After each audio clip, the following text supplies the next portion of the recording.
Cette partie d'une moto, le silencieux, est vraiment importante. Faisons fonctionner la moto sans le silencieux pour comprendre son importance. C'est trop bruyant. Le silencieux permet de réduire considérablement le niveau de volume. Dans cette vidéo, nous allons découvrir, à l'aide d'une analogie intéressante, la physique complète des silencieux modernes. Voyons d'abord comment le son est généré et se propage. Les particules d'air autour de cette enceinte ont une pression normale. Lorsque le diaphragme se déplace vers la droite, une couche de particules d'air entre en collision avec la couche suivante et ce processus se poursuit. Maintenant, on peut voir une couche comprimée de particules d'air. Cependant, l'air est élastique par nature. Cela signifie qu'il veut toujours revenir à sa position initiale. C'est pourquoi, après avoir parcouru une certaine distance vers la droite, la première couche de particules d'air revient à sa position initiale. Et lorsque les particules sonores poursuivent ce processus, on peut observer un beau phénomène. Vous pouvez voir une couche d'air comprimée qui avance. C'est ainsi que l'onde sonore se propage. Il n'y a jamais de flux de particules vers vos oreilles et celles-ci ne font qu'osciller dans leur position moyenne. L'amplitude de l'onde sonore est clairement indiquée ici.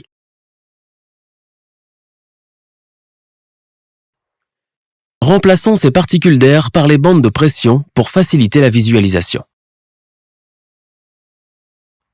Dans le cas d'un moteur de moto, on pourrait penser que le processus de combustion crée du bruit. Vérifions cela. Lors de la combustion, la boule de feu en expansion à grande vitesse frappe les particules d'air à proximité.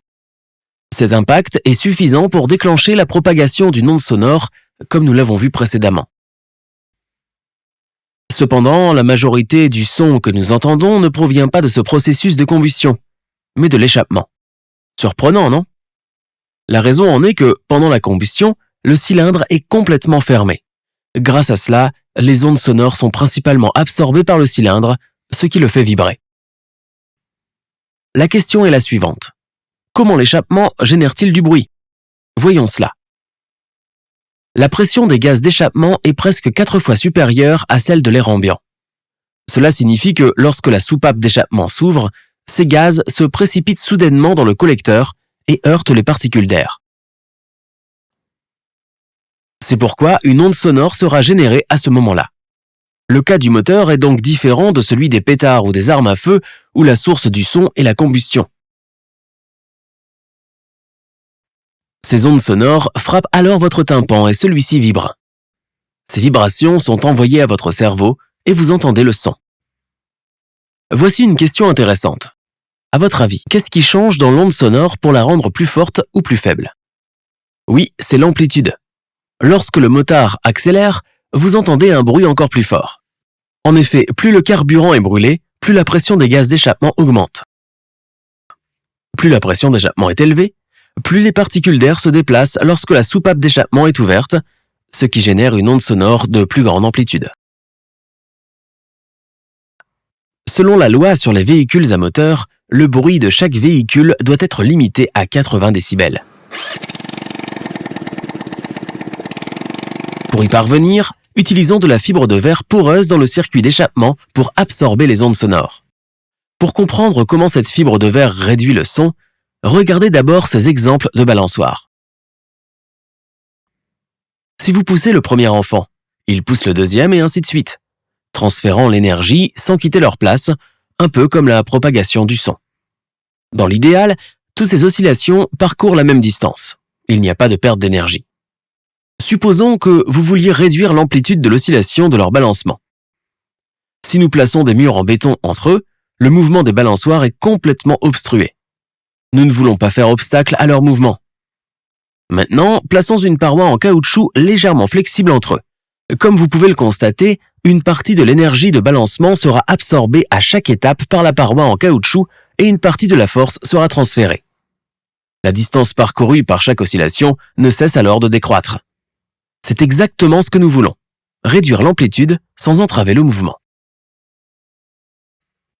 La même chose se produit dans le cas de la fibre de verre. Dans ce cas, les ondes sonores sont le transfert de mouvement entre les oscillations et les fibres poreuses sont les parois en caoutchouc. Ces fibres absorbent les ondes de pression et, en même temps, ne bloquent pas le flux d'échappement. Au fur et à mesure que le flux avance, l'amplitude du son diminue, ce qui le rend silencieux. Après avoir absorbé l'énergie de ces particules, les fibres convertissent cette énergie en chaleur et diffusent cette chaleur à travers le revêtement extérieur du silencieux. Toutefois, cette fibre de verre n'est pas utilisée directement comme indiqué. Vous savez pourquoi? La raison en est la contre-pression sur le moteur. Ces fibres denses bloquent encore partiellement les gaz d'échappement, ce qui réduit le rendement du moteur. Ainsi, pour éviter cela, la feuille de fibre de verre est enroulée autour d'un tube perforé. Vous vous demandez peut-être comment les ondes sonores vont être absorbées avec ce type de conception. L'onde sonore s'échappera-t-elle par le trou central? Voici l'astuce. Observez le chemin que prennent les gaz d'échappement à l'intérieur de ce silencieux. Ce gaz d'échappement forme des tourbillons qui passent par les trous du tube dans la fibre de verre. L'important est que les ondes sonores se déplacent toujours avec le fluide. Ainsi, les ondes sonores passent de cette manière et sont davantage atténuées à l'intérieur du matériau fibreux, comme expliqué précédemment. Ce type de silencieux est connu comme le type d'absorption et est le meilleur pour les motos. Si votre moto est devenue bruyante, il est probablement temps de changer la fibre de verre. Merci.